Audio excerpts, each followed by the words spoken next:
G'day traders. Now, since the webinar was cancelled, I thought I'd do a bit of a preview for the US GDP coming out tonight. The index and the annualized numbers. There's the price deflator numbers and a few other things as well.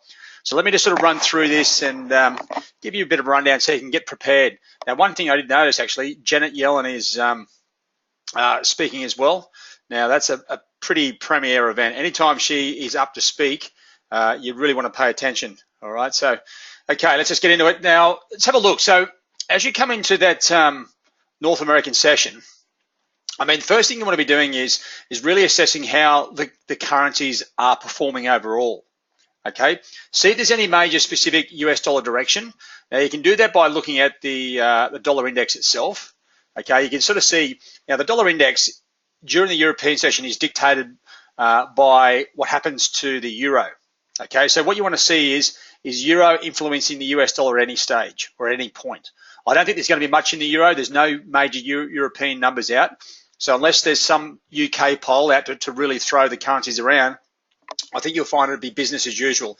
Especially, it should be pretty quiet. We've got the UK holiday on Monday as well. Okay, so first of all, check the dollar index, see if there's a significant move on the downside or top side, or even if the thing is just trading sideways. It's good to know where that short-term bias is for the US dollar.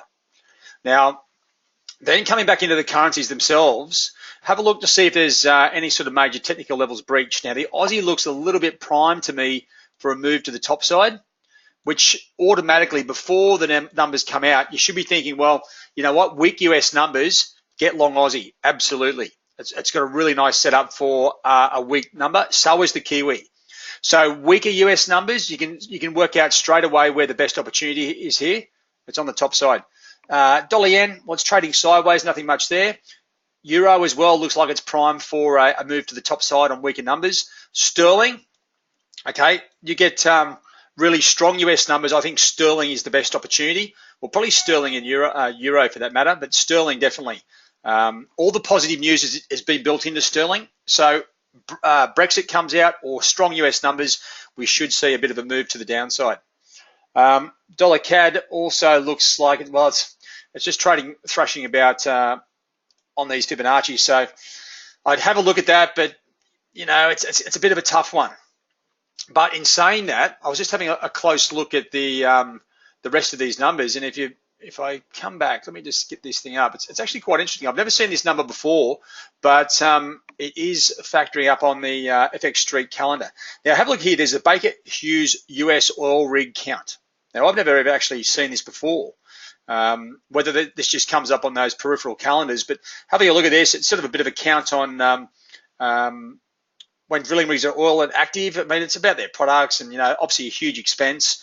But that could be interesting, you know, especially when you come back and look at dollar CAD.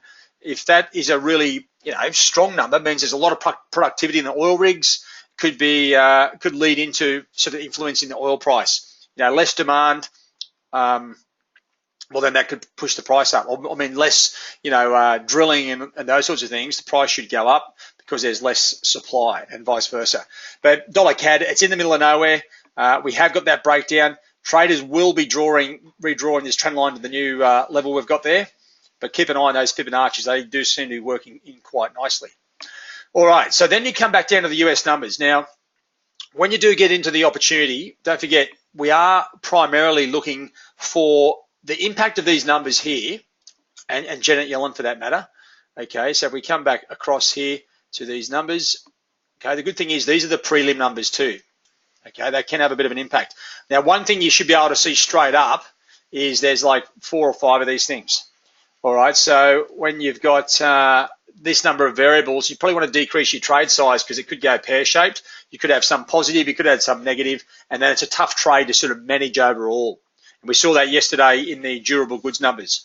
Okay, so you've got 4 or 5 variables, automatically sort of decrease your trade size. Make sure you've got the currency pairs that you know whether a strong number is good to trade those or a weak number and vice versa.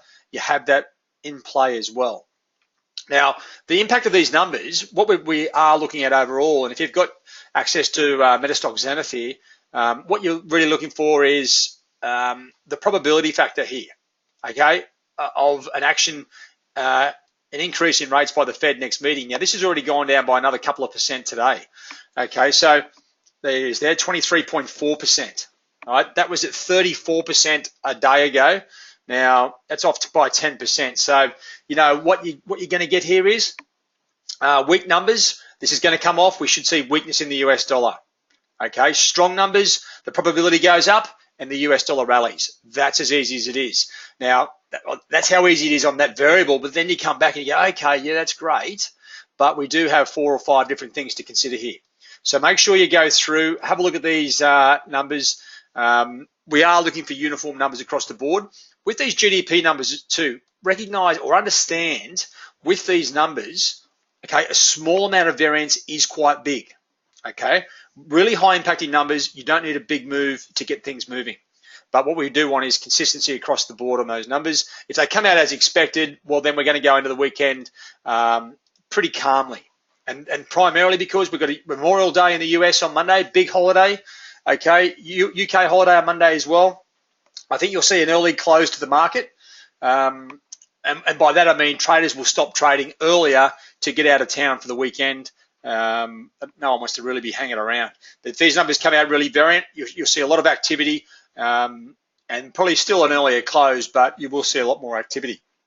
All right, so that's pretty much it, guys. I think top side. I mean, of course, there's a lot of these currencies. I was going to say you trade the top side and downside, but go the next step further. All right, what I'm talking about is isolate the best trade. Aussie, really weak US numbers. Aussie, there'll be stop losses here galore. We should see a really nice move to the top side. A clean out on the stops to the top side in the Kiwi as well. Dollar yen, I'm not really that enthused about dollar yen. Euro is one of those ones. I'm bearish overall, but there will be stop losses up here again. So Euro is probably one for both sides. I think really strong US numbers. A breakdown here in sterling looks good. And dollar CAD, I'm putting in probably the too hard basket at this point. All right, and that's pretty much it. Actually, for those dollar watches, the Swiss is a mirror image of the dollar index. So this actually is primed. And if you're looking for an OCO opportunity, probably go with dollar Swiss. It is just sitting here waiting to be clubbed one way or the other. So that's one. Don't forget the dollar Swiss. Does look pretty good there. All right, guys, well, that's pretty much the preview. There's a few things to consider. Obviously, a number of different variables. Make sure you've got your technicals covered. Make sure your trade size is probably half or probably not the full whack because we do have a number of variables. If you can isolate one pair, that's great. If not, make sure you've loaded up T-Rex with multiple orders and hit all these currencies all at once. Okay. All right, have a good weekend. We'll catch you later on. All the very best if you are having a crack at these numbers. And we'll speak to you next week. Cheerio.